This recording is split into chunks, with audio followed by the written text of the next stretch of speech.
अस्सलामुअलैकुम। उम्मीद करती हूँ कि आप तमाम लोग खैरियत से होंगे। मेडिकेट टॉक्स की एक और नई एपिसोड में आप सभी लोगों को वेलकम करते हैं। आज हमारे साथ एक बार फिर से डॉक्टर खालिद मौजूद हैं, जिनके साथ हम पहले भी गुफ्तगू कर चुके हैं, लेकिन आज का प्रोग्राम थोड़ा सा मुख्तलिफ होगा। ना सिर्फ ये कि आज हम डॉक्टर साहब से एक और मुनफरिद टॉपिक के हवाले से गुफ्तगू करेंगे, बल्कि आज एक ऐसी बात भी मैं आपके साथ शेयर करना चाहती हूँ जिसके बारे में बहुत सारे लोगों को इल्म है और बहुत सारे लोग अभी तक उससे नावाकिफ हैं। लेकिन सबसे पहले डॉक्टर साहब का थोड़ा सा एक बार फिर से इंट्रोडक्शन करवाती हूँ। हमारे साथ मौजूद हैं डॉक्टर खालिद महमूद। आप MBBS FCPS ऑप्थेमोलॉजी हैं, consultant and director Khalid I clinic Nazimabad हैं। और वो गुफ्तगू या वो बात जो हमने आज करनी है, जो कि हम करेंगे रिफ्रैक्टिव सर्जरी के हवाले से, लेसिक के हवाले से, इस पर जाने से पहले ये मैं आपके साथ शेयर करूँ कि कई लोग बहुत बार इलाज करवाने के लिए परेशान होते हैं। कराची में बहुत सारी जगहों पर आपको महंगी अद्वियात दी जाती हैं, महंगे ट्रीटमेंट्स करवाए जाते हैं, लेकिन फिर भी आप शायद उस तरीके से मुतमईन नहीं होते। जब लास्ट टाइम हमारा डॉक्टर साहब के साथ कनेक्शन हुआ था और हमने जब गुफ्तगू की तो हमें अंदाज़ा हुआ कि यहाँ तो एक बहुत ही खूबसूरत कार्य खैर भी हो रहा है। मैं यहाँ बात कर रही हूँ खालिद आई क्लिनिक की उस चैरिटी वाले दिन की, जिसके बारे में बहुत सारे लोगों को आज के प्रोग्राम से पता चलेगा। डॉक्टर साहब थोड़ा सा ये भी जानेंगे प्रोग्राम में, इससे पहले कि हम डायरेक्टली टॉपिक पर आएँ, लेकिन मुझे बहुत खुशी हुई ये देखकर, बहुत अच्छा भी महसूस हुआ कि यहाँ पर आपके पास वो तमाम फैसिलिटीज़ मौजूद हैं। डॉक्टर साहब बहुत सालों से ये सर्विसेज प्रोवाइड कर रहे हैं उन लोगों के लिए जो कि शायद बहुत सफ़ेद पोश हैं, उस तरीके से अपनी अमाउंट नहीं पे कर सकते इलाज को लेके। और डॉक्टर साहब का क्लिनिक उन तमाम लोगों के लिए आँखों के ट्रीटमेंट में बहुत ही अहम रोल प्ले कर रहा है। मज़ीद गुफ्तगू को आगे बढ़ाएंगे और डॉक्टर साहब से ज़रा सी गुफ्तगू स्टार्ट करेंगे। अस्सलाम वालेकुम डॉक्टर साहब। वालेकुम सलाम। सबसे पहले डॉक्टर साहब बहुत बहुत शुक्रिया एक बार फिर से हमें वक्त देने के लिए। आपका शुक्रिया कि आपने मदु किया एक दफ़ा फिर। अच्छा डॉक्टर साहब, लास्ट सेशन में, लास्ट प्रोग्राम में हमारे पास बहुत कुछ था। We had a lot of good information जो हमने डिस्कस की, लेकिन आज मैं चाहूँगी कि इससे पहले हम टॉपिक पर आएँ। डॉक्टर साहब ये बताइएगा, ये जो आपके क्लिनिक में एक प्रॉपर चैरिटी और वेलफेयर का सिलसिला शुरू हुआ, आई रियली वांट कि लोगों को थोड़ा सा उस बारे में पता हो। पीपल शुड नो कैसे कनेक्ट हुए, किस तरीके से आ सकते हैं, कब से ये सिलसिला चल रहा है। अच्छा, ये क्लिनिक जो है मार्च 2005 में इस्टेब्लिश किया था। और इस क्लिनिक को इस्टेब्लिश करने का मकसद जो है वो ज़ाहिर है कि थोड़ा सा पेट का तो आदमी को हर किसी को ख्याल होता ही है, लेकिन उससे ज़्यादा मुझे जो ख्याल था वो ये था कि चैरिटी जो है वो होनी चाहिए, कि बहुत से गरीब लोग और बहुत से सफ़ेद पोश लोग जो है वो गवर्नमेंट हॉस्पिटल्स के धक्के नहीं खाना चाहते हैं। तो इस वजह से कोई ऐसी चैरिटी हो कि जहाँ के उन लोगों को फ्री में या बहुत ही सब्सिडाइज्ड इलाज भी हो जाए और उनकी इज़्ज़त नफ्स जो है ना उसको भी मजरू ना किया जाए, उनकी वेटिंग भी ज़्यादा ना हो, उनको चक्कर भी ना लगवाए जाएं बार बार के। तो हमने ये शुरू किया था कि मॉर्निंग जो है ना शुरू से डे 1 से हमारी चैरिटी रही है। सही। और मैं सिर्फ प्राइवेट प्रैक्टिस जो है ना 2-2.5 घंटे शाम को करता हूँ। तो मॉर्निंग जो है वो चैरिटी रही है, क्योंकि मैं आज से नहीं 1990 से जिना हॉस्पिटल से वेलफेयर की एक्टिविटीज़ में अपने आप को कहता हूँ कि अगर मुझे कोई कहता है कि आप क्या हैं, अपने आप को इंट्रोड्यूस कराएं, तो मैं कहता हूँ कि by profession I am an ophthalmologist, but more than an ophthalmologist I am a social worker. तो मेरा वो तो ऑब्सेशन है। ऑफ्थेल्मोलॉजी प्रोफेशन है, उसको मैं थोड़ा सा अपना 2.5-3 घंटा पेट पालने के लिए और बाकी चैरिटी जो ऑफ्थेल्मोलॉजी की है वो करता हूँ। बाकी जो है ना मेरा टाइम ज़्यादातर सोशल वर्क में होता है। एक सवाल आपसे करना चाहूँगी, एंड ये मैं खुद से जानना चाह रही हूँ, इसका कोई ताल्लुक ऐसा नहीं है कि हम इसको प्रोग्राम में शायद डेलिबरेटली करते, बट मैं ज़रूर जानना चाहती हूँ और मुझे लगता है कि शायद हमारे प्लेटफॉर्म से वो तमाम लोग जो कि अब तक जिन तक रसाई नहीं है वो डॉक्टर साहब के क्लिनिक में आ सकें। डॉक्टर साहब, कैसा महसूस होता है, आप इतने सालों से पेशेंट्स को देख रहे हैं और सुबह में आपके पास वो पेशेंट्स आते हैं जो कि एक तरह से चैरिटी के लिए आ रहे हैं या बहुत ही एक जिसे कह लें कि मुख्तसर अमाउंट लेके अपना वो इलाज करवा सकते हैं, तो हाउ डज इट फील, किस तरह से डॉक्टर साहब आप देख रहे होते हैं इतने सालों से लोग आ रहे हैं और अपना इलाज करवा के जा रहे हैं? मेरी फीलिंग ये होती है कि अभी मेरे ख्याल में शायद जो पोटेंशियल है मेरे अंदर, अल्लाह ताला ने जो सलाहियतें दी हैं उसका शायद 10% जो है ना वो यूटिलाइज हुआ है और करने को भी बहुत काम है। तो मुझे एक तरह का डिसअपॉइंटमेंट भी होता है कि अभी तक मैं अपने पोटेंशियल के सिर्फ 10% के ऊपर जो है ना काम हो रहा है। यहाँ पे तकरीबन हमारे पास 100 के करीब लोग जो है ना वो आ रहे होते हैं जो कि सब्सिडाइज ट्रीटमेंट ले रहे होते हैं। हमारी 250 से 300 सर्जरीज हर महीने फ्री होती हैं। तो हम सिर्फ इंतज़ार नहीं करते हैं कि पेशेंट्स हमारे पास आएँ और आके इलाज करवाएं। हमारे डेली का एक आउटरीच एक्टिविटी होती है। Okay. कराची के सबर्ब्स में, कच्ची आबादियों में हमारे कैंप्स होते हैं। सही। तो डेली वहाँ पे 100 से 200 मरीजों को, डिपेंडिंग ऑन द एरिया, वो उनको देखा जाता है, उनको दवाएं दी जाती हैं, उनको फिर वहाँ से स्क्रीनिंग होती है, उनको आइडेंटिफाई किया जाता है और वहाँ से फिर हम लेके आते हैं यहाँ पे नाज़िमाबाद वाले क्लिनिक में, और यहाँ पे फिर उनकी फ्री सर्जरी होती है। बिल्कुल। तो मेरे ख्याल में ज़िंदा रहने के लिए एक ऑक्सीजन मेरे लिए ये है, तो ये ऑक्सीजन मुझे मिल रही है। जबरदस्त। और इसमें कोई शक नहीं, डॉक्टर साहब के क्लिनिक में मैं इस वक्त मौजूद हूँ। It is such a good vibe कि वाकई महसूस होता है कि यहाँ से लोग यकीनन डॉक्टर साहब से फ़ायदा उठाकर ही जाते होंगे। अब चलते हैं टॉपिक की तरफ, और बहुत ही इंपॉर्टेंट टॉपिक है। इंपॉर्टेंट मैंने इसलिए कहा कि हम कई बार रिफ्रैक्टिव सर्जरी के बारे में बात कर चुके हैं, लेकिन हर बार जब हम एक्सपर्ट से बात करते हैं तो मुझे ऐसा लगता है एज स्टूडेंट हम कोई ना कोई नई बात ज़रूर सीखते हैं। हर दौर में जद्दत आती है, लोग अपग्रेड होते हैं। डॉक्टर साहब से आज हम गुफ्तगू करेंगे रिफ्रैक्टिव सर्जरी के हवाले से, और मेरा जो मेन फोकस है गुफ्तगू में वो आज रहेगा लेसिक। डॉक्टर साहब, पहला ही सवाल मैं आपसे करना चाहूँगी कि रिफ्रैक्टिव सर्जरी, या आसान लफ्ज़ों में अगर मैं लोगों तक पहुँचाऊँ कि बिनाई ठीक करने वाली सर्जरी दरअसल होती क्या है?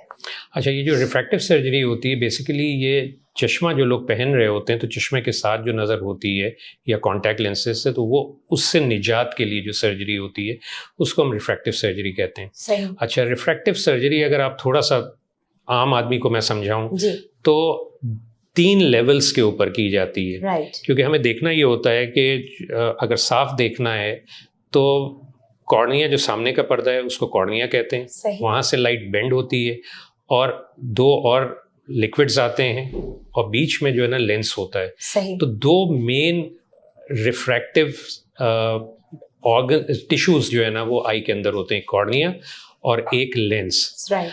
अब आमतौर से लोग जो कि माइनस का चश्मा पहन रहे होते हैं, जो यंग लोग, तो उसमें ये होता है कि जनरली ये होता है कि या तो कॉर्निया जो है वो उसका डायप्टिक पावर जो है ना वो डिफरेंट होता है, और या ये होता है कि उसका आई बॉल का साइज बड़ा होता है। तो उसकी वजह से होता ये है कि जो रेटिना है, जो centre part of the retina होता है जिसे मैक्यूला कहते हैं, उसके ऊपर लाइट फोकस नहीं होती है, लाइट जो है उसके आगे आके फोकस हो रही होती है। सही। उसकी वजह से नज़र धुंधली होती है।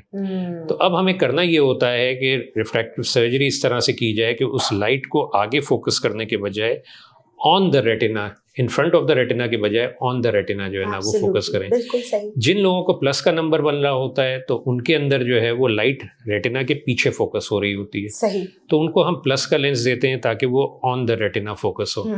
अब इसके लिए हमें 2 लेवल्स पे या 3 लेवल्स के ऊपर जो है ना वो काम करना पड़ता है। 3 लेवल्स पे या तो कॉर्निया को तराशना होता है हमें, कि इस तरह से हम कॉर्निया को तराशें कि उसका जो बेंडिंग पावर है, रिफ्रैक्टिव पावर जिसे हम कहते हैं, उसको हम ऑल्टर करें ताकि वो लाइट रेटिना के ऊपर फोकस हो।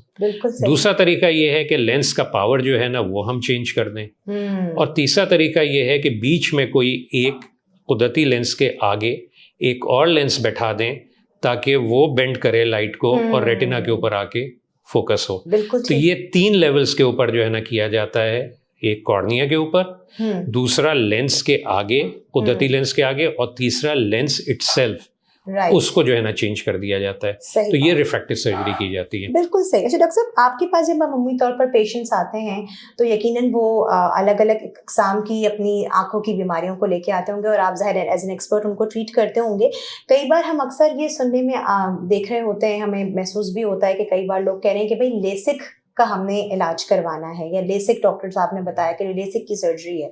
और एक और डॉक्टर साहब टर्म हम इसी से मिलती जुलती सुनते हैं, that is I think LASIK, अगर मैं गलत नहीं प्रोनाउंस कर रही तो। डॉक्टर साहब, आम फहम आवाम को समझाने के लिए फ़र्क क्या है? अच्छा, लेसिक जो LASIK है जी, उसके अंदर ये होता है कि आप फ्लैप बनाते हैं। ठीक है। कॉर्निया को आप इस तरह से काटते हैं कि वो फ्लैप बनता है, और फिर जो कॉर्निया का जो रेसिडुअल बेड है उसको आप लेज़र से तराशते हैं। सही। इस तरह से तराशते हैं, जैसे मैंने पहले कहा कि उसका डायरेक्ट्रिक पावर जो है वो चेंज करते हैं, जो उसको लाइट को बेंड करने का जो पावर है उसको हम चेंज करते हैं, ऑल्टर इस तरह से करते हैं कि वो लाइट फोकस हो रेटिना के ऊपर। सही। और उसके बाद फिर वो जो कॉर्निया है उसको तराशने के बाद वो फ्लैप वापस रख दिया जाता है। जो लेसिक है जिसमें कि LASEK है, उसके अंदर ये होता है कि आप फ्लैप नहीं बनाते हैं, अल्कोहल से आप उसका जो एपिथेलियम होता है उसको हटाते हैं। कॉर्निया की कई लेयर्स होती हैं, राइट, तो उसमें जो टॉप लेयर होती है एपिथेलियम, उसको आप अल्कोहल से हटाते हैं। सही, लेजर वही होता है, एक्साइमर लेजर, जिससे आपने कॉर्निया को तराशा। उसके बाद आप जो है ना कॉन्टैक्ट लेंस 5-6 दिन के लिए रख देते हैं ताकि वो नेचुरल कॉर्नियल एपिथेलियम साइड से ग्रो हो जाए, वो उसको कवर कर ले। सही, तो उसमें सिर्फ फर्क ये होता है कि लेसिक के अंदर फ्लैप बनाया जाता है और राइट, लेसिक के अंदर जो है वो फ्लैप नहीं बनता है, वो अल्कोहल से आप उसको जो है वो करते हैं। बिल्कुल कॉर्नियल ठीक है, एपिथेलियम को हटा देते हैं। बिल्कुल ठीक है। अच्छा डॉक्टर साहब, एक सवाल जहन में और उभरता है, अक्सर जो लोग अपनी आंखों के ट्रीटमेंट के करवाते हैं या करवाई है या प्लान कर रहे हैं, वो यकीनन इससे एग्री करेंगे। कहते हैं कि आंख के अंदर डॉक्टर साहब जो लगाए जाने वाला एक खुसूसी लेंस होता है, अगर मैं उसको गलत ना कहूँ, ICL, तो बेसिकली वो क्या है?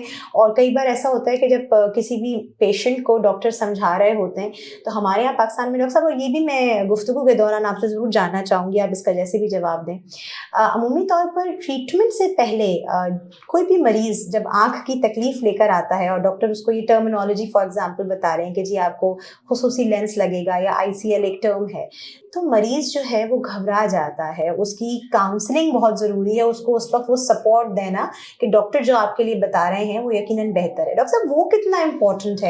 इससे पहले कि हम ICL पे ज़रा बात करें, अच्छा, बहुत ज़रूरी, क्योंकि मरीज़ डर जाते हैं कि जी आँख है इतनी नाजुक है, अच्छा तो यूँ हो जाएगा, तो फिर ऐसा ना हो कि डॉक्टर्स का तो कुछ नहीं जाता है। हम इस तरह की भी बातें सुन रहे होते हैं। अच्छा, ये चीज़ जो है ना बहुत इम्पोर्टेंट है, क्योंकि जी। यहाँ पे हमारी जो ट्रेनिंग हो रही होती है पाकिस्तान में जनरली, जी, तो इस चीज़ के ऊपर, काउंसलिंग के ऊपर और पेशेंट डॉक्टर कम्युनिकेशन के ऊपर Very जो है true. ना वो जोर नहीं होता है जी बिल्कुल। जी जी, तो यहाँ पे ज़्यादातर जो ट्रेनिंग हो रही होती है वो काम अपना प्रोफेशनली दवा डायग्नोस कर लेना, ट्रीटमेंट कर देना, जी। उसके ऊपर हो रहा होता है, लेकिन काउंसलिंग जो है वो नहीं हो रही होती है। एग्जैक्टली, अच्छा, अब जब मैंने अपनी बेसिक सर्जिकल ट्रेनिंग की, पहला दिन था मेरा जब जॉब का इंग्लैंड के अंदर, तो मेरे कंसल्टेंट ने मुझे जो है ना एक चीज़ बोली थी। उसने आके मुझे बोला ये था कि तुम्हें अगर ऑफ्थल्मोलॉजी सीखनी है तो उसका बेस्ट तरीका ये होता है कि तुम जो बीमारी है या जो कुछ भी तुमने डायग्नोस किया है उसको लेमैन टर्म में पेशेंट को बताओ। बिल्कुल, दो चीज़ें करो, एक तो डॉक्यूमेंट करो, राइट, उसका डायग्राम बनाओ सही, जो चीज़ तुमने देखी है, और दूसरी चीज़ पेशेंट के साथ उसकी ज़बान में कम्युनिकेट करना, वो लैंग्वेज जो कि वो समझ सकता हो। That's my point. अपनी मेडिकल टर्मिनोलॉजीज जो है ना वो नहीं इस्तेमाल करनी है। तो तुम्हें जो है ना ये बताना है मरीज को कि जो चीज़ वो समझ सकता हो, कि आप उसको ये नहीं बोलेंगे कि लेज़र एब्लेट करेगा, उसको आप बोलेंगे कि लेज़र से तराशा जाएगा कॉर्निया को। तो इसी तरह से आप जो है ये नहीं कहेंगे कि रिफ्रैक्शन कर रहा है, आप कहेंगे कि लाइट को वो बेंड कर रहा है ताकि वो लाइट फोकस हो सके। तो आपको उसकी ज़बान में बताना पड़ता है। बिल्कुल। अब जो ICL की आप बात कर रही हैं वो ये होता है, ये स्पेशल किस्म के लेंसेज होते हैं जी, जो कि हमारी कुदरती लेंस के आगे बैठा दिए जाते हैं। सही, तो ये फेकिक IOLs होते हैं। ये दो किस्म के होते हैं। एक हमारी जो पुतली होती है, इसमें जो सुराख होता है जिसके थ्रू के लाइट पास होती है, उसके आइरिस होती है, उसके पीछे बैठाया जाता है। तो ये लेंस के आगे और आइरिस के पीछे ये ICL लेंस बैठाया जाता है। और एक और लेंस होता है जो कि वो भी फेकिक IOL होता है, वो आइरिस के आगे और कॉर्निया के पीछे जो है ना वो बैठाया जाता है। सही। तो ये रिफ्रैक्टिव लेंसेज होते हैं जो कि फेकिक IOLs कहलाते हैं। फेकिक का मतलब है कि जिनमें के कुदरती लेंस पहले से मौजूद है। सही। तो वो फेकिक लेंसेज के आगे बैठा दिया जाता है। तो ये सर्जरीज आमतौर से उनमें की जाती है जिनमें के लेसिक से नहीं वो करेक्ट हो सकती है, कि उनकी कॉर्निया जो है वो थिन है या नंबर बहुत हाई है। सही। तो उनके अंदर फिर ये ख़ास किस्म के लेंसेज होते हैं जो कि बैठाए जाते हैं, और ना कॉर्निया को उसमें छेड़ा जाता है और ना कुदरती लेंस को हम कुछ छेड़ते हैं। बिल्कुल सही। अच्छा डॉक्टर साहब, आर्ट लेंस या अगर हम कहें मसनूई लेंस जो अमूमी तौर पर एक टर्म यूज़ की जाती है, उससे क्या मुराद है? उसको हम कैसे देख सकते हैं? अच्छा, ये इंट्राओक्यूलर लेंसेज होते हैं। ये बेसिकली शुरू हुआ था 1945 में। रॉयल एयरफोर्स के एक सर्जन थे, डॉक्टर हेडली थे। उन्होंने ये देखा कि कोई पायलट जो है ना वो जा रहा था सेकेंड वर्ल्ड वॉर में, तो जर्मन्स ने फायर किया तो कॉकपिट का एक पीस निकल के उसके आंख में आ गया। अच्छा, सही। और वो जब आंख में आके लगा तो वो इनर्ट रहा, यानी उसने कोई रिएक्शन नहीं कॉज किया। तो वहाँ से उनको आइडिया आया कि ये लेंसेज जो हम निकाल देते हैं तो कुदरती लेंस जो मोतिया में निकाल देते हैं, तो इसकी जगह ये आर्टिफिशियल लेंस जो है ना ये डाला जा सकता है। तो उन्होंने फिर लेथ के ऊपर काम किया और इसको 1949 में पहला लेंस जो है ना वो इम्प्लांट हुआ। उस ज़माने में हमें पावर ऑफ लेंसेज का इतना नहीं आइडिया था, तो उसको -18 का जो है ना वो चश्मा लग रहा था। उसके बाद वो आहिस्ता आहिस्ता बायोमेट्री शुरू हुई और वो फिर कैलकुलेशंस हुई। तो ये जो कुदरती लेंस होते हैं, ये पहले तो ये पीमे में मटेरियल, ये प्लास्टिक स्पेशल मटेरियल ये उसका बना करता था। अब आजकल जो है ना वो बहुत ही एक्रेलिक मटेरियल और सिलिकॉन जो है ना वो डेवलप हो गया है, तो बहुत सारे मटेरियल के लेंसेज होते हैं।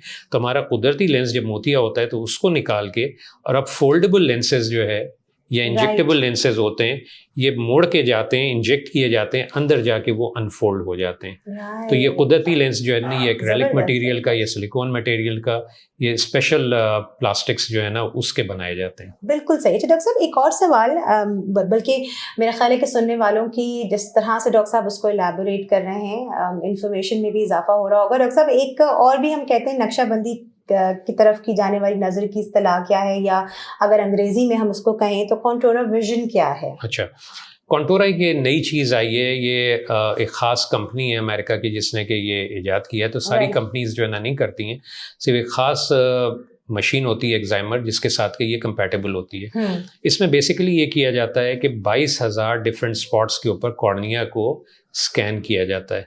और उसमें देखा जाता है कि आपका कहाँ पे कर्वेचर जो है ना वो डिफरेंट है या उसको ख़ास तौर से तराशने की ज़रूरत है।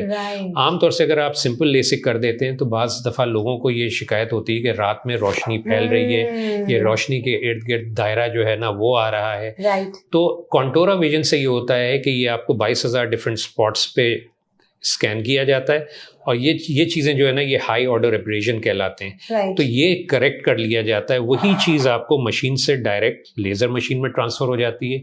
AI के थ्रू जो है ना वो बता देती है कि किन किन जगहों के ऊपर लेज़र करना है। तो लेज़र सिर्फ उन्हीं जगहों पे किया जाता है ताकि ये जो शिकायतें होती हैं उसको रिड्यूस करने के लिए। तो ये एक एडवांस्ड फॉर्म है लेसिक की।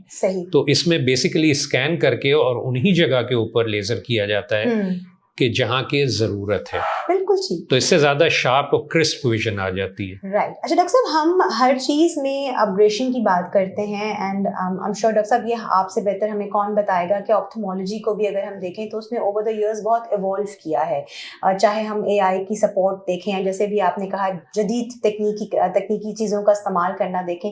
लेसिक की अगर मैं बात करना चाहूँ डॉक्टर साहब, तो आम लेसिक का जो इलाज एक ज़माने से जो होता रहा है या शायद अभी भी कुछ जगहों पर होता होगा, और अगर हम जदीद रोशनी से कहते हैं उसको थोड़ा सा इलाज, उसमें क्या डिफरेंस है? या पेशेंट जब आपके पास आते हैं तो आप खुद एज एन एक्सपर्ट, क्योंकि डॉक्टर साहब आप उन लोगों में से हैं जो दोनों मेरा ख्याल है चीज़ों को पेशेंट्स पे कर रहे हैं, यानी आपने उस तरह से भी इलाज किया है जब इतनी शायद फैसिलिटीज़ नहीं थी, और आप अब भी माशाल्लाह कर रहे हैं जदीद टेक्निकल चीज़ों के साथ। तो डॉक्टर साहब क्या फ़र्क है? अच्छा, इसमें 3-4 स्टेजेस आप जो है ना, जैसे मेडिसिन एडवांस हो रही है, हमारी ह्यूमन नॉलेज बढ़ रही है, एडवांसमेंट्स हो रही हैं, मशीनें भी नहीं आ रही हैं, तरीके जो है ना वो भी आ रहे हैं।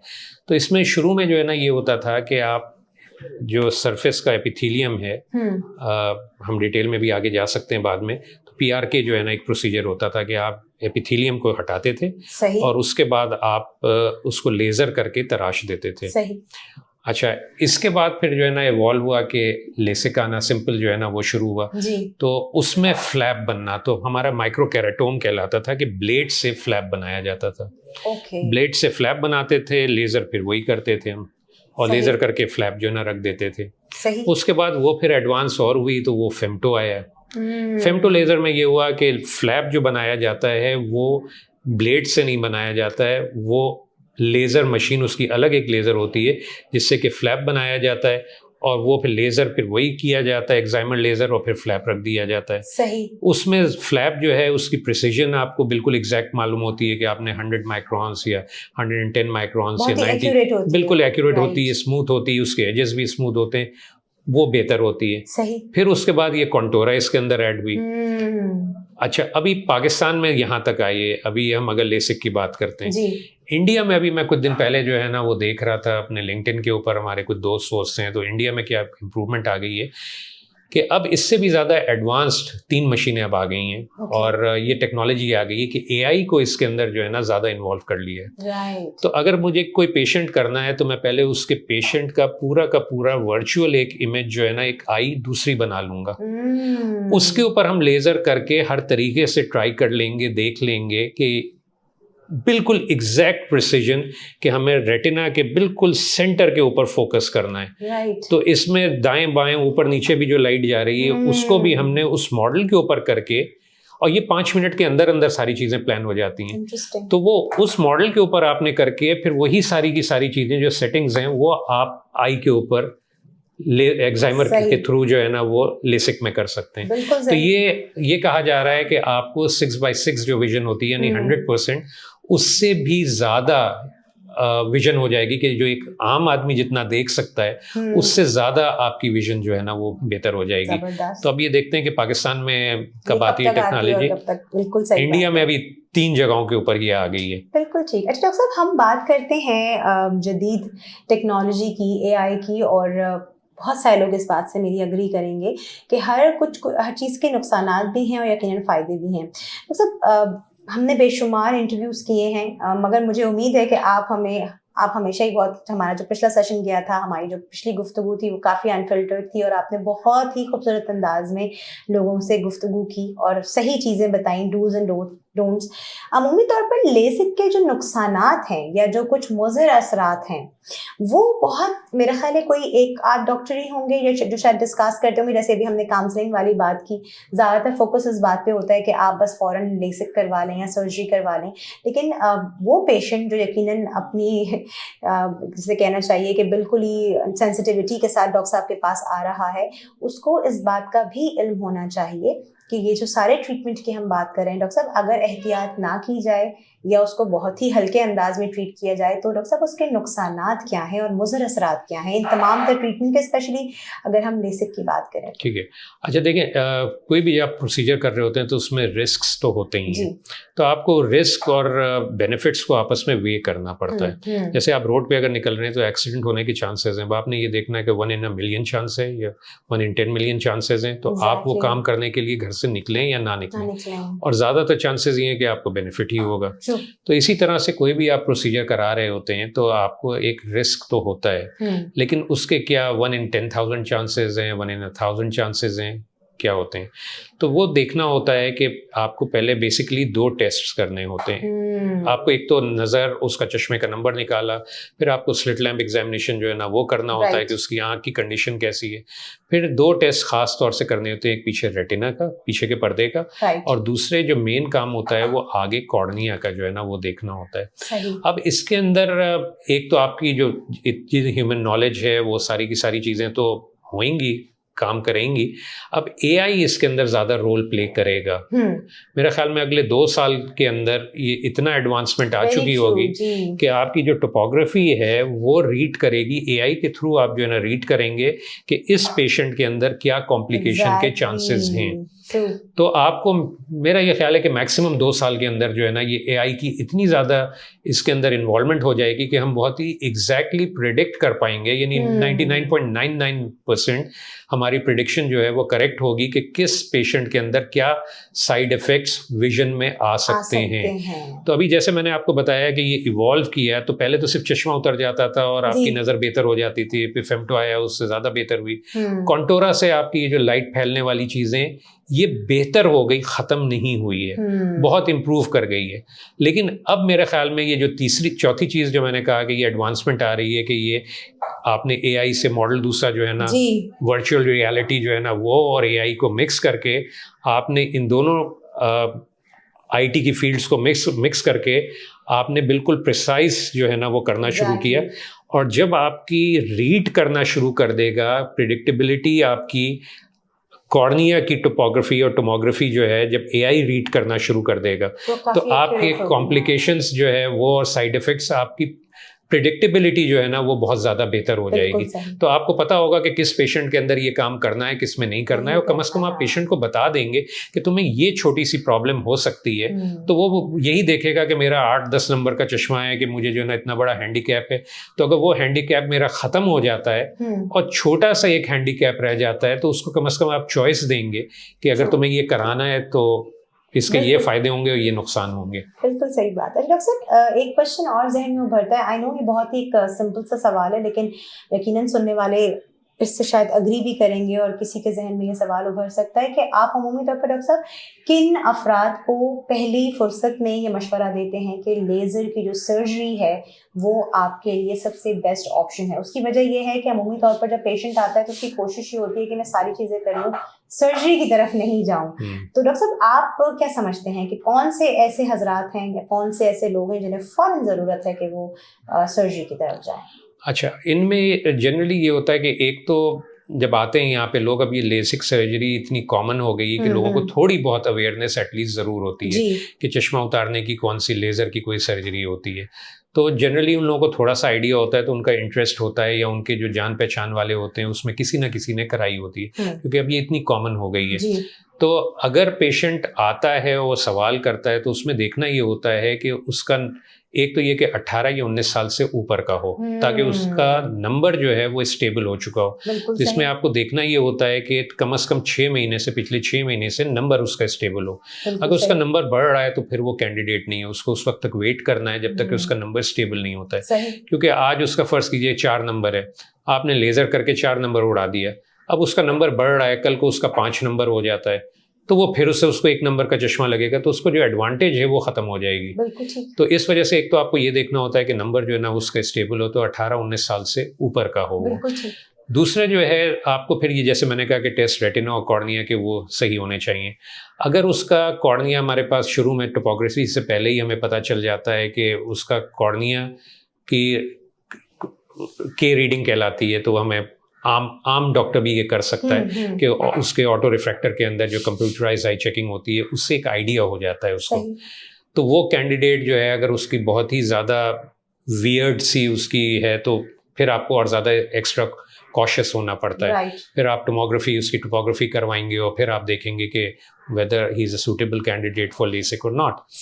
फिर आपने देखना होता है कि उसकी वर्जिन आई होनी चाहिए, कि पहले से उसके अंदर कोई प्रोसीजर ना हुआ, क्योंकि बास पेशेंट्स ऐसे होते हैं कि उनके अंदर पहले डायमंड नाइफ से जो है ना लकीरें मारी जा चुकी होती हैं। पहले ज़माने में, अब से 30-40 साल पहले ही होता था कि वो चश्मा उतारने के लिए वो किया जाता था, तो वो नहीं हुआ हो, तो क्योंकि उसमें फिर इतनी प्रिडिक्टेबिलिटी नहीं होती है, इतने अच्छे रिजल्ट्स नहीं होते हैं, तो वो वर्जिन कॉर्निया जो है ना वो होनी चाहिए। उसको कैटरैक्ट नहीं होना चाहिए। अगर कैटरैक्ट है तो फिर आप जो है ना कैटरैक्ट की तरफ जाएं और ऐसे लेंस इम्प्लांट करें कि जिससे चश्मा उतर जाए, बजाय इसके कि आप पहले उसको कॉर्निया को तराशें, फिर उसके बाद आप उसका लेंस निकालें, 2 प्रोसीजर्स करें। तो आपको ये पेशेंट की इवैल्यूएशन जो है, प्लस उसकी लाइफस्टाइल कैसी है। अगर एक आदमी स्पोर्ट्स में जो है ना वो एक्टिव लाइफ लीड कर रहा है, तो उसके लिए चश्मा एक बहुत बड़ा हैंडीकैप होता है। तो वो आदमी जो है अच्छा, अब एक आदमी है जो कि कॉन्टैक्ट स्पोर्ट्स खेल रहा है, जैसे कि रग्बी कर रहा है, बॉक्सिंग कर रहा है, किक बॉक्सिंग कर रहा है, तो उसको डिस्करेज मैं करूंगा। उसको मैं कहूंगा क्योंकि कॉर्निया पतली हो जाती है तो चोट लगेगी अगर आंख के ऊपर, या घूंसा लगेगा आंख के ऊपर, तो डैमेज होने के। तो उसकी लाइफस्टाइल, उसका प्रोफेशन और उसके ख्वाहिशात क्या हैं वो देख के फिर आप काउंसलिंग करते हैं, तो फिर डिसाइड करते हैं कि ये क्या सूटेबल कैंडिडेट है कि नहीं। बिल्कुल सही। अच्छा डॉक्टर साहब, एक और सर्जरी जिसको मैंने तो डॉक्टर साहब आपसे गुफ्तगू करते ही उसके बारे में सुना है, यकीनन सुनने वालों के लिए भी शायद बहुत सारे लोगों के लिए मेरी तरह नहीं होगी, smile surgery if I am not wrong. Doctor साहब, उसमें और लेसिक में एक बुनियादी सा फर्क क्या है? अच्छा, स्माइल जो है ये निस्बतन रीसेंट अभी आई है, तकरीबन दुनिया में मेरे ख्याल में तकरीबन 10 साल पहले ज़्यादा कॉमन होनी शुरू हुई है। लेसिक जो है ये 1978 से हो रहा है, ये ग्रीस में शुरू हुआ था, 78 में पहली दफ़ा जो है ना हुआ था। सही। तो अब हमारे पास सेकंड जनरेशन जो है ना वो लेसिक के पेशेंट्स जो है ना वो आ गए हैं, और बल्कि मेरे ख्याल में थर्ड जनरेशन भी आ रही होगी। स्माइल के लेसिक के अंदर तो जैसे मैंने बताया कि फ्लैप बनाया जाता है, लेज़र किया जाता है, तराशा जाता है, और फिर फ्लैप जो है ना वापस रख दिया जाता है। स्माइल के अंदर ये किया जाता है कि कॉर्निया जो है उसकी सेंटर में तकरीबन थिकनेस जो है वो 500 माइक्रॉन्स होती है। राइट। तो उसमें बीच में लेज़र से ऐसा तराशा जाता है कि एक लेंटिक्यूल कहलाता है, कि कॉर्निया का एक पार्ट जो है, जो सेंटर जिसके थ्रू लाइट पास हो रही है, उसको ऐसा काटा जाता है कि वो पार्ट काट के और एक छोटे से होल से उस पार्ट को निकाल लिया जाता है, जिसको कि लेंटिक्यूल कहते हैं। सही, तो कॉर्निया की सरफेस को नहीं छेड़ा जाता है, कॉर्निया के बीच में जो स्ट्रोमा है उसमें से स्ट्रोमल पार्ट जो है वो तराश के वो निकाल लिया जाता है, ताकि लाइट की रेज जो है वो बेंड इस तरह से हो कि वो आके फोकस हो रेटिना के ऊपर। तो बेसिक फर्क ये होता है कि लेसिक जो है वो सरफेस के ऊपर किया जाता है, ये जो है वो आप और ये जो है सरफेस या एंटीयर स्ट्रोमा में किया जाता है, आगे की तरफ स्ट्रोमा, और उसमें फ्लैप बनाया जाता है। इसके अंदर फ्लैप नहीं बनता है, सरफेस की एपिथेलियम जो है ना वो वैसे ही रहती है, जो सेंटर का जो एरिया होता है उसमें तराश के वो पीस निकाल लिया जाता है। तो ये दो फर्क हैं। प्रोग्राम को बस अब हम कंक्लूड करेंगे, और एक ही सवाल के अंदर मैं दो आपसे चाहूंगी कि क्योंकि आप ऑलरेडी हमें पीआरके के बारे में थोड़ा सा बता चुके हैं, लेकिन मैं जानना चाहूंगी डॉक्टर साहब के ट्रांस पीआरके और पीआरके में क्या एक सिंपल सा डिफरेंस है। एंड अगेन कि जो भी आपने स्माइल सर्जरी की बात की, इससे डॉक्टर साहब नजर जो है वो किस हद तक दुरुस्त की जा सकती है, क्योंकि बड़ी अभी आपने कहा कि जरा नया है और टेक्नोलॉजी के हिसाब से, ये भी प्लीज बताइए। अच्छा, स्माइल को पहले कर लेते हैं। स्माइल से कहते ये हैं कि तकरीबन -10 तक जी जो है ना वो आप करेक्ट कर सकते हैं। जिन लोगों को प्लस का चश्मा है उनके लिए स्माइल जो है ना वो बहुत अच्छा नहीं होता है, क्योंकि जब हम लेज़र कर रहे होते हैं तो मिड पेरिफेरी में कर रहे होते हैं, और जब माइनस का चश्मा कर रहे होते हैं तो हम सेंटर में जो है ना वो लेज़र कर रहे होते हैं, कि उसका जो कर्वेचर उसको फ्लैटन कर रहे होते हैं। तो किस जगह हमें फ्लैटन करना है वो हमें देखना होता है। तो स्माइल की ये लिमिटेशन है कि एक तो प्लस वाले चश्मे जो है जनरली उसमें नहीं किया जाता है जनरली, और दूसरे ये कि उसकी लिमिट जो है वो तकरीबन -10 तक जो है ना वो जाती है। उसका एडवांटेज ये है कि जिन लोगों को ड्राई आइज हैं उन लोगों के अंदर, क्योंकि सरफेस को नहीं छेड़ रहे होते हैं, तो ड्राई आइज में बाज़ लोगों के अंदर जो लेज़र कर रहे होते हैं उनमें वो ड्राइनेस बढ़ जाती है, या उनकी सेंसेशन जो है ना वो नर्व्स कटती हैं तो वो डैमेज हो जाती हैं। स्माइल के अंदर ये एडवांटेज है कि ये नर्व्स को क्योंकि डैमेज नहीं कर रहा है और सरफेस को ये इंटरफेयर नहीं कर रहा है, तो जो ड्राइनेस है वो नहीं होती है। तो दोनों के अपने एडवांटेजेस और डिसएडवांटेजेस हैं। तो अभी स्माइल इवॉल्व कर रहा है, निस्बतन नया है। लेसिक के बारे में हमें ज़्यादा इन्फॉर्मेशन है, क्योंकि जैसे मैंने कहा 1978 से हो रहा है, मशीनें नई नई जो है ना इवॉल्व होती आई हैं, नई नई, तो उसके बारे में हम लोगों को ज़्यादा मालूम है बनिस्बत इसके के स्माइल, और उसके आगे जाके लॉन्ग टर्म क्या साइड इफ़ेक्ट्स होंगे, क्या प्रॉब्लम्स होंगी, तो वो अभी it's yet to be seen. बिल्कुल सही। डॉक्टर साहब, व्हाट अबाउट पीआरके और ट्रांस पीआरके? अच्छा, पीआरके में ये होता है कि कॉर्निया को हम ब्लेड से, सेंटर का जो कॉर्निया होता है उसको हम ब्लेड से छील देते हैं, एपिथेलियम जो कहलाती है, जो ऊपर की सरफेस लेयर होती है। उसके बाद जो फिर बीच की जो लेयर आती है स्ट्रोमा, जो कि मेनली बेंड कर रही होती है, उसको हम तराशते हैं लेज़र करके। बिल्कुल सही। तो ये तो हम ब्लेड से जो काट रहे होते हैं और तराश रहे होते हैं एपिथेलियम को, वो पीआरके कहलाती है। अब नई चीज़ आई है ट्रांस पीआरके, उसमें ये होता है कि लेज़र से ही आप उसके एपिथेलियम को हटाते हैं और उसी सिटिंग में ही आप जो आपको काटना होता है, तराशना होता है कॉर्नियल स्ट्रोमा को, वो आप कर देते हैं। तो ये जो लेज़र से कर रहे होते हैं, ये इसमें स्पेशल कार्ड लगता है उसी मशीन के अंदर, और ये ट्रांस पीआरके के अंदर आप लेज़र से ही सारी चीज़ें करते हैं। इसमें ये एक एडवांटेज ये होता है कि जो लेज़र से करते हैं, जब आप ब्लेड से काटते हैं तो उसकी एपिथेलियम हीलिंग में काफ़ी टाइम लगता है, कि तकरीबन आपको 5 दिन लग जाते हैं हील अप होने में।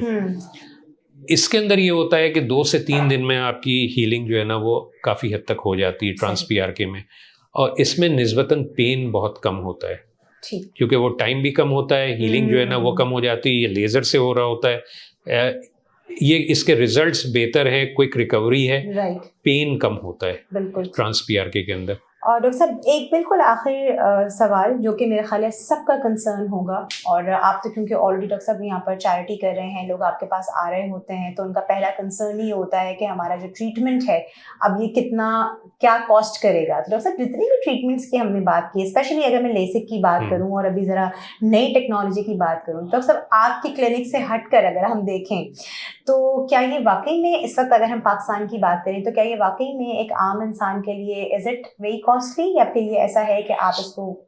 यस, कॉस्टली है। उसकी वजह ये नहीं है कि शायद डॉक्टर बहुत ज़्यादा ले रहा है, ठीक है, बाज़ डॉक्टर्स भी बहुत ज़्यादा चार्ज कर रहे होते हैं, उनकी फ़ीस होती है, लेकिन उसकी अपनी इंट्रिंसिक कॉस्ट बहुत ज़्यादा होती है। ख़ासतौर से फेमटो की कॉस्ट जो है ना वो बहुत महंगी होती है। इवन स्टैंडर्ड लेसिक के अंदर भी ये होता है कि जो मशीन है जिसके ऊपर आप कर रहे हैं वो 12 से 15 करोड़ की होती है। तो उसकी कॉस्ट निकालना, उसकी मेंटेनेंस करना, उसकी गैसेस, वो बहुत महंगी पड़ती है।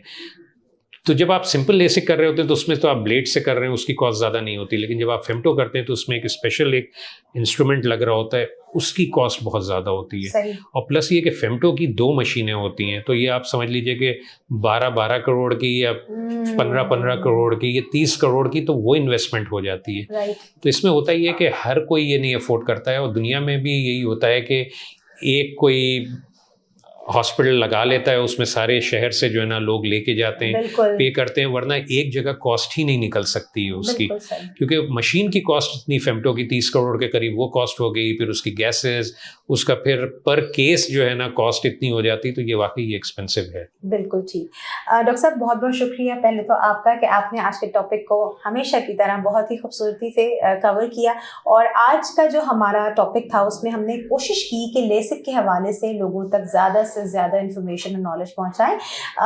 प्रोग्राम का जो बिल्कुल लास्ट सेगमेंट होता है that is called the rapid fire, आज थोड़ा सा मैंने उसको मुख्तलिफ शिफ्ट दिया है, और आज डॉक्टर साहब से वो सारे सवालात हमने बिल्कुल नहीं करने जो हम पहले से मालूम कर चुके हैं या डॉक्टर साहब से पूछ चुके हैं। आज थोड़े से सवालात मुख्तलिफ होंगे, लेकिन यकीनन रैपिड फायर इज देयर।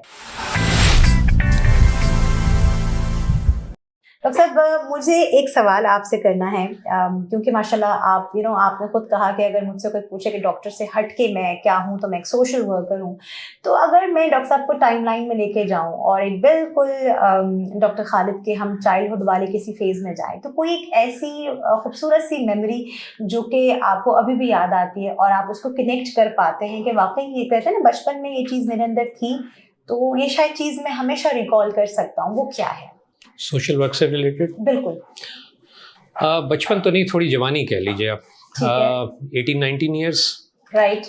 वहाँ पे जैसे मैंने बताया था, शायद पिछले पॉडकास्ट में भी बताया होगा कि मैंने 5वें या छठे दिन ही ब्लड बैंक जो है ना वो स्टूडेंट्स ब्लड ट्रांसफ्यूजन सर्विसेज जो है ना ज्वाइन की।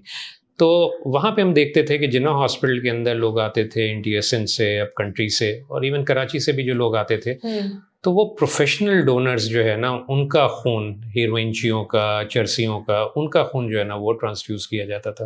वो बिकता था और वही लोग जो है ना ख़रीदते थे। उस ज़माने में वो कॉन्सेप्ट ही नहीं था, कि बहुत ही रेयर कॉन्सेप्ट था। चंद ऑर्गेनाइजेशंस थी, जैसे PWA सिविल हॉस्पिटल में 78 में वो शुरू हो गई थी। हुसैनी एक ऑर्गेनाइजेशन थी, उसने कुछ काम शुरू किया था, और फातमीद जो है ना उसने काम शुरू किया था। लेकिन जनरली जिन्ना हॉस्पिटल में कोई ऐसी ऑर्गेनाइजेशन नहीं थी, और बहुत ही कम ब्लड जो है ना हेल्दी डोनर्स का ट्रांसफ्यूज होता था। ये आटे में नमक के बराबर, यानी टोटल नंबर ऑफ ट्रांसफ्यूजन्स जिसने थे उसका लेस देन मेरे ख्याल में 5% ये 3 ऑर्गेनाइजेशंस जो है ना ये केटर करती होंगी 1990 में, 83 में।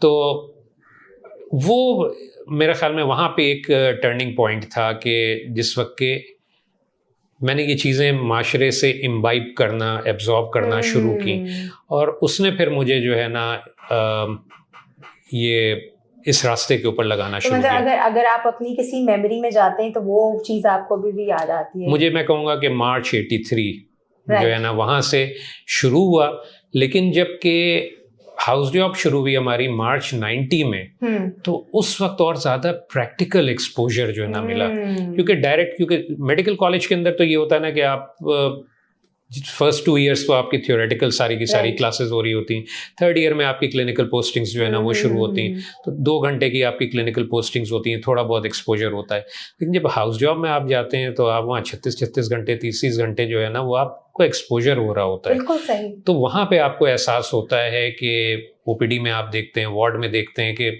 पेशेंट्स जो है ना रुल रहे हैं, उनके पास इलाज के पैसे नहीं है, दवा के पैसे नहीं है, और गवर्नमेंट दे नहीं रही है। फिर इसी तरह से ब्लड, तो 90 के बाद से तो बिल्कुल ही जिंदगी ट्रांसफॉर्म होगी। बिल्कुल। लेकिन जो शुरू होना, मेरे ख्याल में सेंसिटाइज होना शुरू हुआ, वो बूंद एक एक बूंद जो पढ़ते पढ़ते बिल्कुल, पढ़ते तो बिल्कुल। जो होल हुआ है वो तो 90 के बाद हुआ है, बिल्कुल सही। लेकिन उसके असरात थोड़ा थोड़ा जो है ना, सरफेस जो पत्थर की थी इरोड होना शुरू हुई, वो 83 से शुरू हो गई थी। बिल्कुल ठीक है डॉक्टर साहब, आप माशाल्लाह रोजाना ही पेशेंट्स को देख रहे होते हैं और आई थिंक इससे ऑडियंस भी कनेक्ट करेगी कि जितना हम आपके साथ गुफ्तगू हमने की है, हमें तो नहीं ऐसा महसूस होता कि आप अनॉय होते होंगे, लेकिन बहरहाल आप भी इंसान हैं डॉक्टर साहब, और कभी कभी पेशेंट्स आपको भी कुछ ऐसे टकराते होंगे जो आपको थोड़ा इरिटेट करते होंगे, अनॉय करते होंगे। तो कोई एक ऐसी कॉमन चीज जो आपको लगता है कि रोज ही शायद मैं अनॉय हो रहा होता हूँ, लेकिन वो है, वो क्या चीज है?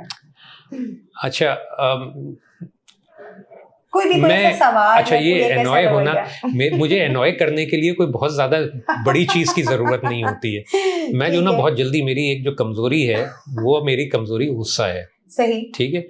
तो ये बुराई कह लीजिए, कमजोरी जी। नहीं, बुराई जो है ना वो गुस्सा है। तो हम्म, मुझे गुस्सा दिलाने के लिए कोई बहुत बड़ा, कोई आपको बम नहीं फाड़ने की जरूरत होती ठीक है। है थोड़ा सा ही गलत काम कर दें जी। तो उसी के ऊपर जो है ना तो गुस्सा आ मतलब अगर जाता है। पेशेंट थोड़ी सी भी बदएहतियाती करके आ जाए आपके पास तो फिर आपको गुस्सा आ जाता होगा। उस पर भी गुस्सा आता है। दूसरी चीज जो होती है वो ये होती है, जिसके ऊपर मुझे ज्यादा गुस्सा आता है, जो कि मैं समझता हूँ कि जो कि बहुत गलत है। जी। मैं अगर एक दफा पेशेंट को दवा बताई कि ये इतनी देर पे आपने एक एक कतरा डालना है, एक दवा दूसरी दवा में 5 मिनट का वक्फा है, दूसरी दवा बताई, 2 दफा उनको दवाएं बताई, तीसरी दफा लिख के दिया। जी जी जी जी। अब 3 दफा के बाद वो फिर जो है ना, अगर पेशेंट वो सवाल करेगा तो फिर बड़ा गुस्सा आता है। बिल्कुल सही। या आपने एक चीज का आपने कहा कि भाई खाने पीने का कोई एहतियात नहीं है, अगर डायबिटिक नहीं है, या मैं कहूँ कि सिर्फ जो आप डायबिटीज की वजह से जो एहतियात करते हैं वो करें, बाकी खाने पीने का एहतियात नहीं। क्योंकि हर आदमी वही हकीमों वाले सवाल कि हम चावल खा लें तो हम दूध पी लें, तो ये, तो अब उस आदमी को एक बता दिया कि खाने पीने का कोई एहतियात नहीं, जो आपने आप खाते हैं, पहले खाते थे ऑपरेशन से पहले, वो अब आप खाएं। अब वो पूछेगा चावल खा लें, तो अब मैं कह रहा हूं कि जब कह दिया है कि सारी चीजें खाएं तो एक एक चीज। अभी कल मुझे जो है ना बहुत अफसोस की खबर थी, प्रोफेसर जावेद मसूद साहब, न्यूरो सर्जन, उनका कल इंतकाल हुआ है। न्यूरो सर्जन, हम अभी एक इंस्टीट्यूट ऑफ न्यूरो साइंसेस की बात कर रहे थे, तो हमने सोचा था कि ये करेंगे। ये MS भी रहे हैं अब्बासी शहीद हॉस्पिटल में, और बहुत ही नफीस इंसान, अल्लाह वाले आदमी। तो वो मेरे पेशेंट भी थे, उनकी वाइफ भी मेरी पेशेंट हैं। तो कल उनका इंतकाल हुआ, अल्लाह ताला उनको जन्नत नसीब करे। तो वो कहते थे कि मुझसे अगर आदमी आके पूछता है कि मैं क्या खाऊं, तो मैं कहता हूं सब कुछ खाओ सिवाय डॉक्टर के दिमाग के।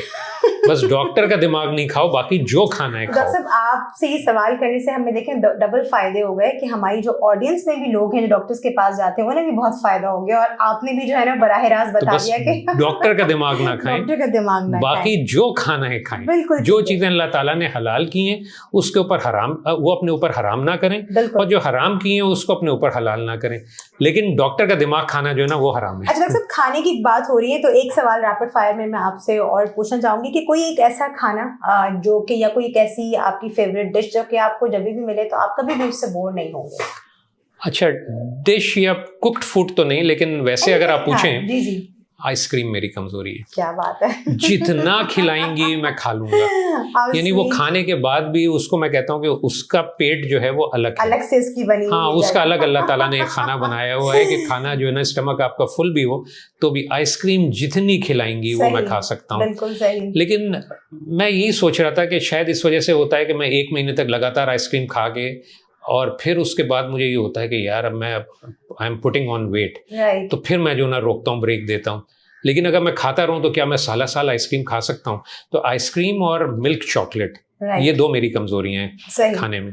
तो आइसक्रीम मेरे ख्याल में, और आइसक्रीम के नाम के ऊपर जो भी दे दें आप, जैसी भी बनी हुई हो, वो मैं खा लेता हूँ। बिल्कुल ठीक है। और लेकिन मैं फिर यही सोचता हूँ कि अगर जैसे कि बनी इसराइल को अल्लाह ताला ने मनो सलवा दिया जी, और उन्होंने फिर हज़रत मूसा से कहा कि नहीं, हमें इसके अलावा जो ज़मीन से हमको उगाएं, तो मेरे ख्याल में शायद इंसान की नेचर ही है कि ज़्यादा दिन तक कोई चीज़ खा खा के उगता जाता है। तो महीने 2 महीने तक तो मैंने आइसक्रीम खाई हुई है, हर साल ही समर में ख़ास तौर से मैं। लेकिन फिर जब ये होता है कि वज़न आईने में देखा हो, गाल फूल रहे हो, पेट निकल रहा है और ये सारा, तो अव्वल तो मैं ये करता हूँ कि फिर जब आइसक्रीम में ज़्यादा खा रहा होता हूँ और आम का सीज़न हो, तो मैं फिर एक्सरसाइज ज़्यादा, अपनी स्विमिंग जो है ना वो मैं बढ़ा देता हूँ कि अगर हाँ। आधा किलोमीटर डेली कर रहा हूँ तो उसको 1 कर दूंगा, या वॉक अगर मैं 25-30 मिनट कर रहा हूँ तो उसको मैं 40 मिनट कर दूंगा, लेकिन फिर भी वेट बढ़ रहा होता है तो फिर उसको रोकना पड़ता है। बिल्कुल ठीक। अच्छा डॉक्टर साहब, कोई ऐसी चीज़ जो कि जिसके बगैर आप ट्रैवल नहीं कर सकते, एनीथिंग, कोई मुख्तसर सी चीज़, आपका फ़ोन या बैग या कोई डायरी, एनीथिंग जिसके बगैर आप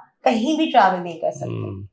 फ़ोन तो खैर वैसे ही अब आजकल पार्ट ऑफ लाइफ बन गया है, लेकिन मेरे ख्याल में अगर कोई चीज़ रखने की कहें तो मैं अपना स्विमिंग कॉस्ट्यूम, राइट, सही। क्योंकि मैं कहीं पे भी जाता हूँ तो मैं देखता हूँ कि अगर वहाँ होटल होगा तो उसके अंदर जो है वो स्विमिंग करने का पूल तो होएगा, या अगर कहीं लंबे अरसे के लिए मैं जैसे जाता हूँ अपनी फैमिली से मिलने के लिए जाता था कनाडा, तो वहाँ पे स्विमिंग, तो मेरा स्विमिंग कॉस्ट्यूम, मेरी कैप और मेरे गॉगल्स ये मस्ट होते हैं। बिल्कुल ठीक है डॉक्टर साहब, बिल्कुल आखिरी सवाल करूंगी, बड़ा इंटरेस्टिंग सा सवाल है एंड आपसे ज़रूर जानने का मेरा दिल चाह रहा है कि मैं आपसे सवाल पूछूं।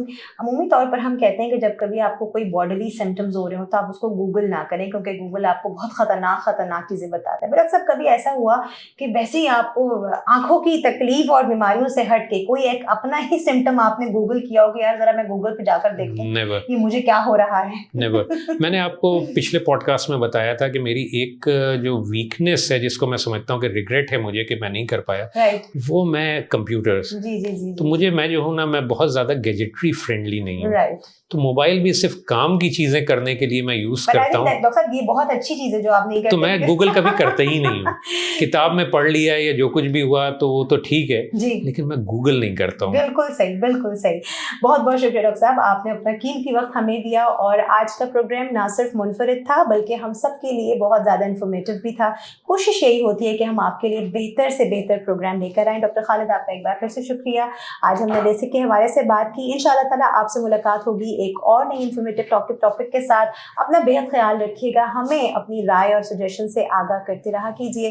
अल्लाह हाफिज़, फी अमानिल्लाह।